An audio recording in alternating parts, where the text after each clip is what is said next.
Hello students, next topic is relation between drift velocity and electric current। अब हम इस diagram से बात करते हैं। ये हमारे पास एक वायर है और कंडक्टर जिसकी लेंथ है L और A है एरिया ऑफ क्रॉस सेक्शन। जब हम पोटेंशियल डिफरेंस अप्लाई करेंगे एंड ऑफ द कंडक्टर, तो जो चार्ज पार्टिकल हैं वो मूव करना शुरू कर देंगे negative terminal to positive terminal की तरफ, और उस टाइम पर चार्ज पार्टिकल की ड्रिफ्ट वेलोसिटी होगी Vd के इक्वल, और टोटल टाइम कंज्यूम करेंगे नेगेटिव एंड से पॉजिटिव एंड की तरफ जाने के लिए t। तो हम बात करते हैं यहाँ पर, consider a conductor of length L and uniform area of cross section A, then volume of conductor, volume क्या होगा AL हमारे पास। अगर हम बात करते हैं if n is the number of free electrons per unit volume in the conductor, तो उस टाइम पर हमारे पास टोटल वॉल्यूम क्या हो जाएगा NaL। कब? जब हमारे पास n क्या होंगे, नंबर ऑफ फ्री इलेक्ट्रॉन्स।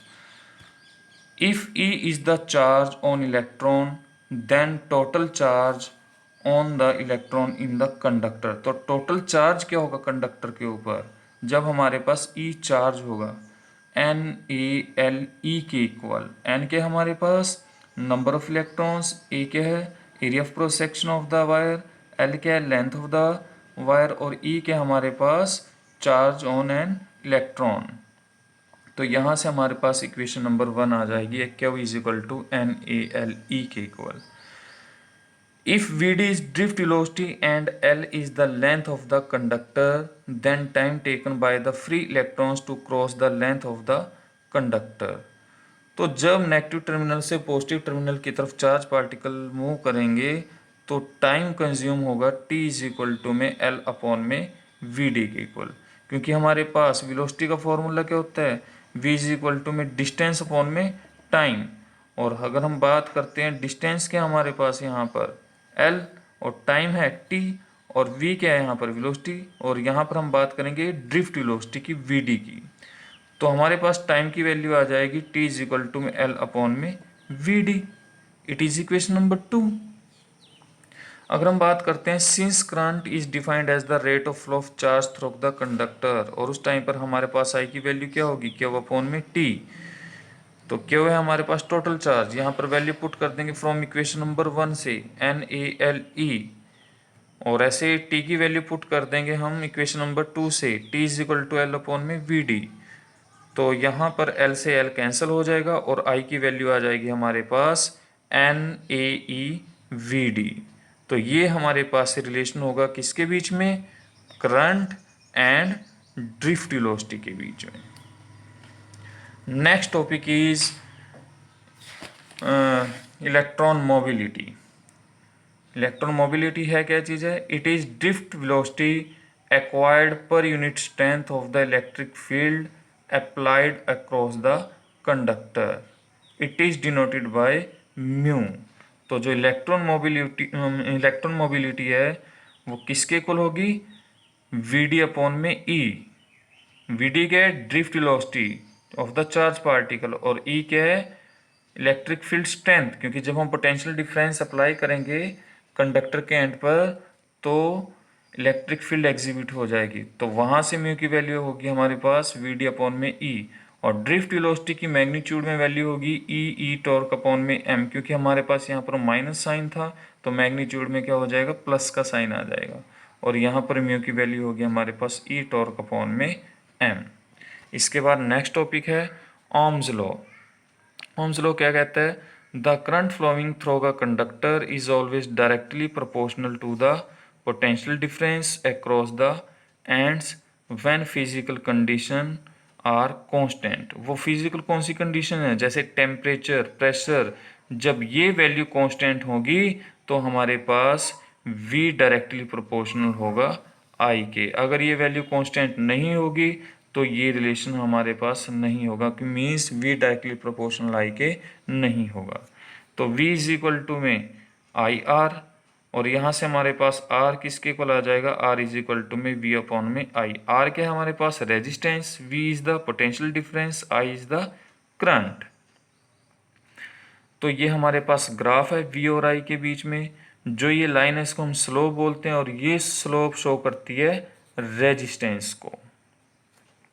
तो हम बात करते हैं यहाँ पर कि according to definition I directly proportional V था, लेकिन हमने लिखा है इसको वी डायरेक्टली प्रोपोर्शनल आई। इसको आई डायरेक्टली प्रोपोर्शनल वी क्यों नहीं लिख सकते? क्योंकि करंट के कारण यहाँ पर पोटेंशियल डिफरेंस प्रोड्यूस नहीं हो रहा है।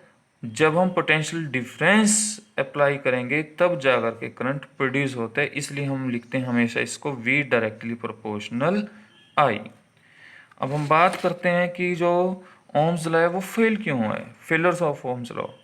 फर्स्ट, पोटेंशियल डिफरेंस में नॉन लीनियरली विद करंट, कि अगर हम इस ग्राफ की बात करते हैं कुछ डिस्टेंस तक तो जो लाइन है वो स्ट्रेट है, उसके बाद क्या हो रही है, बेंड हो रही है। मीन्स इस ग्राफ के अकॉर्डिंग अगर हम बात करते हैं आई की वैल्यू डिक्रीज हो रही है बट पोटेंशियल की वैल्यू इंक्रीज हो रही है कॉन्टिन्यूसली। ऐसा क्यों? क्योंकि जब हम पोटेंशियल डिफरेंस अप्लाई करेंगे किसी भी कंडक्टर पर तो हीट प्रोड्यूस होना शुरू होने लगती है। हीट प्रोड्यूस होगी तो उससे क्या होगा कि करंट की वैल्यू क्या हो जाएगी, डिक्रीज होना शुरू हो जाएगी। पोटेंशियल डिफरेंस तो हम कॉन्टिन्यूसली इंक्रीज करते चले जाएंगे, लेकिन करंट की वैल्यू डिक्रीज होती चली जाएगी। तो due to rise in temperature of the conductor the resistance increase. तो टेम्परेचर इंक्रीज होने से क्या होगा, कंडक्टर का रेजिस्टेंस इंक्रीज हो जाएगा, और रेजिस्टेंस इंक्रीज होगा तो करंट की वैल्यू क्या हो जाएगी, डिक्रीज हो जाएगी। सेकेंड पॉइंट, अगर हम बात करते हैं यहाँ पर सेमीकंडक्टर का केस, तो variation of current with potential difference में depends upon the sign of the potential difference applied. अब सेमीकंडक्टर के केस में क्या है कि ग्राफ तो अगर हम बात करते हैं अकॉर्डिंग टू ओम्स लॉ वो स्ट्रेट पाथ में होना चाहिए, लेकिन हमारे पास यहाँ पर जो वी आई ग्राफ है वो इस तरह से है। अब यहाँ से लेकर के यहाँ तक वैल्यू पोटेंशियल डिफरेंस की अगर हम बात करते हैं वो तो इंक्रीज हो रहा है, लेकिन आई की वैल्यू की बात करते हैं उसकी वैल्यू क्या है, यहाँ से यहाँ तक जीरो। तो सेमीकंडक्टर के केस में क्या है कि शुरू में अगर हम बात करते हैं पोटेंशियल डिफरेंस तो इंक्रीज हो रहा है बट करंट की वैल्यू क्या है, जीरो। लेकिन एक पर्टिकुलर वैल्यू के बाद क्या है कि पोटेंशियल के साथ साथ करंट की वैल्यू भी क्या हो रही है, इंक्रीज हो रही है। और फिर उस पर्टिकुलर वैल्यू के बाद क्या होगा कि एकदम से करंट की वैल्यू क्या हो रही है, रैपिडली इंक्रीज हो रही है, लेकिन V की वैल्यू उतनी इंक्रीज नहीं हो रही है। तो सेमीकंडक्टर के केस में भी जो ओम्स लॉ है वो फेल हो जाता है। इसके बाद हम नेक्स्ट टॉपिक की बात करते हैं रेजिस्टिविटी और स्पेसिफिक रेजिस्टेंस। ये एक ही चीज़ होती है, रेजिस्टिविटी और स्पेसिफिक रेजिस्टेंस। तो रेजिस्टिविटी क्या है, resistivity of the conductor is the resistance offered by a wire of this material of unit length and unit area of cross section. तो रेजिस्टेंस कब होगा, जब वायर की जो लेंथ है वो यूनिट लेंथ होगी और एरिया यूनिट एरिया होगा, तब जाकर के हम रेजिस्टिविटी को रेजिस्टेंस कह सकते हैं। तो इसके लिए कुछ फैक्टर्स हैं। अगर हम बात करते हैं फर्स्ट पॉइंट क्या है या फर्स्ट फैक्टर क्या है, it is directly proportional to the length of the conductor. तो जो R है वो डायरेक्टली प्रोपोर्शनल है L के, और second inversely proportional to the area of cross section. तो R इज इक्वल टू में 1 में A। तो इस फैक्टर और ये फैक्टर दोनों फैक्टर को हम क्या करेंगे, कंबाइन कर देंगे। कंबाइन करने के बाद R की वैल्यू किसके इक्वल आ जाएगी, R डायरेक्टली प्रोपोर्शनल L में A, और R इज इक्वल टू में रो L में A। रो क्या हमारे पास, रेजिस्टिविटी। जब हम L की वैल्यू 1 मीटर पुट कर देंगे और A की value 1 metre square value put कर देंगे इस फॉर्मूला में, तो R की वैल्यू आ जाएगी हमारे पास R इज इक्वल टू में रो। तो ये वैल्यू होगी हमारे पास यहाँ पर R इज इक्वल टू में रो। तो अगर हम SI यूनिट की बात करते हैं, SI यूनिट रेजिस्टिविटी की क्या होगी, ओम मीटर।